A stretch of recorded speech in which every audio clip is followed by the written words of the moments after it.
Hello everybody, this is Terry B, and up in the vise here I have this rather beautiful H T Vaughan piece of lock history here. This is a drawer or a cabinet lock. This is the key for that lock. Look at that, absolutely gorgeous. They don't make things like they used to, do they? It's very thick as well. That's the back of the key there, and the button on the key. So yeah, this is I'm going to give this a pick. I think we'll go bottom. Maybe not with that.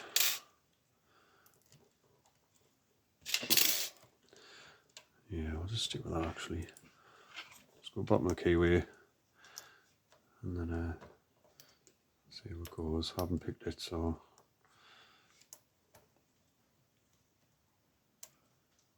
yeah, these are about 100-year-old. When I got this, I had to give it a very good flushing out with lighter fluid. I'm just going to move that camera because it's right in my face again. Always start off with the camera in my face.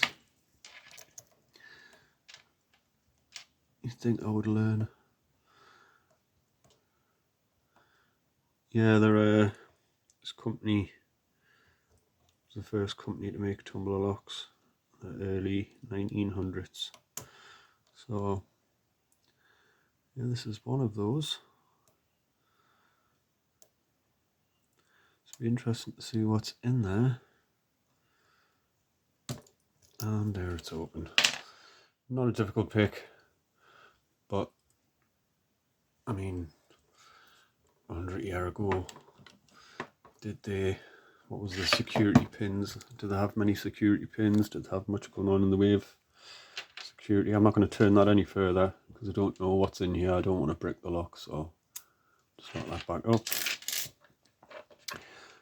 And pop the key back in. Everything works absolutely beautifully. Smooth. Yeah, so if you're like me and you want to see inside this, I'll probably be up in maybe my next video or next couple of videos. So yeah, thank you everyone for watching. That has been quite fun for me. I hope you've enjoyed it, and I'll see you later.